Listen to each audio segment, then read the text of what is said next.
Yan, next naman natin i-update po yung Metro Manila Subway dito sa Quezon Avenue naman. Dito naman tayo ikot-ikot mga tropa. Alamin naman natin kung ano na yung latest update dito sa area ng Quezon Avenue Station para sa Metro Manila Subway Project. Pansin natin, no, may mga harang-harang na kasi kaya hindi na natin makikita yung full development dito sa Metro Manila Subway para sa Quezon Avenue. So kakailanganin na natin dito yung drone para makita talaga natin yung full details kung ano yung nagaganap dito sa loob ng harang sa fencing panel. Yan, ito na po yung nagtataas sa mga building dito sa Purchase North.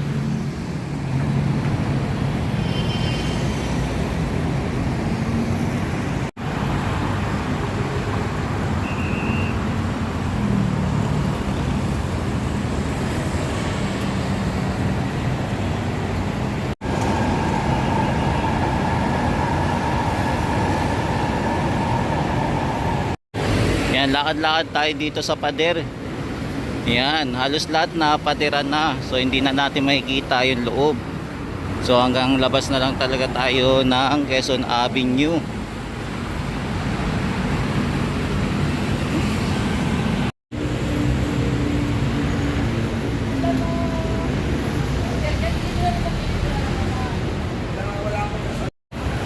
Yan, ito na po yung itsura dito sa Metro Manila Subway para po sa Quezon Avenue. So ang lawak na po. Grabe.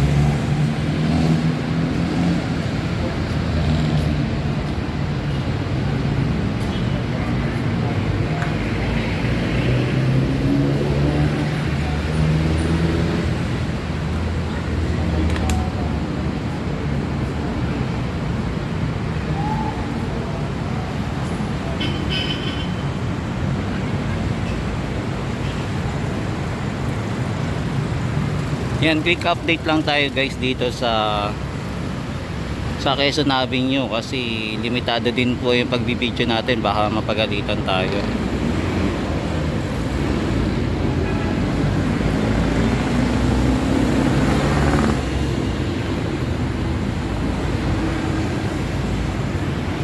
Yan yung Quezon Avenue Station po, matatagpuan po natin malapit po sa EDSA po. Di bali, Quezon Avenue corner EDSA.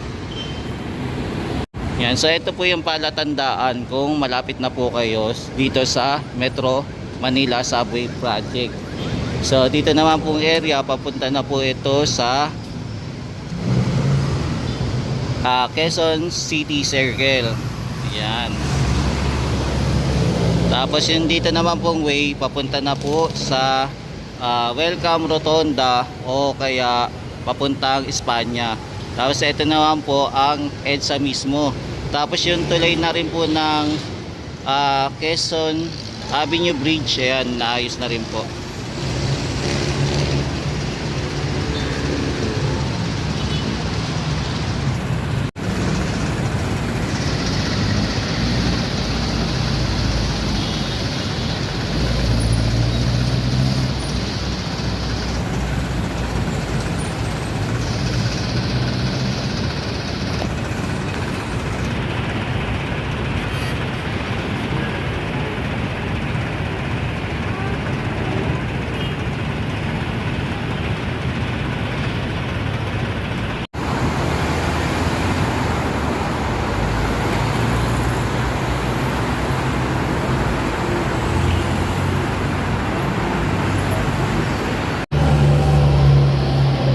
yung project na to ay sinimulan ng panahon ni Pangulong Duterte na kinokontinue naman po ni Pangulong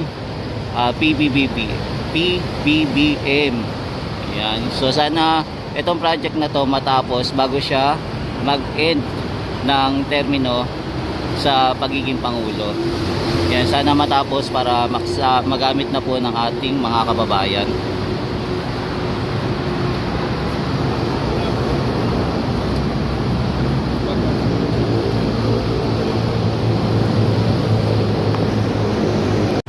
Yan, malaking bagay po ito kung matapos ng maaga yung project na to, no? Tapos magamit natin agad. So hanggang ano po to, magsisimula po sa Valenzuela, then aabot po ng FTI po itong Metro Manila Subway.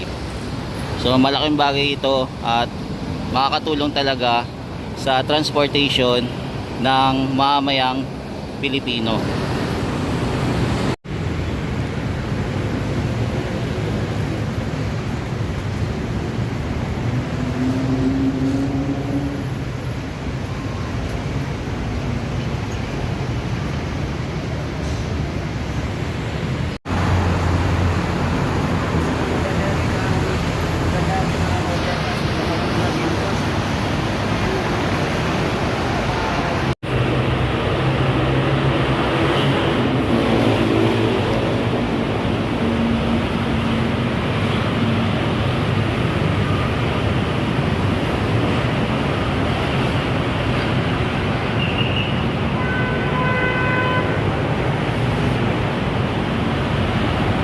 Yan, so ito lang po yung quick update natin dito sa Metro Manila Subway Project kasi limited lang po tayo para mag-vlog dito kasi medyo alanganin din po, baka mahuli po tayo ng guardia po.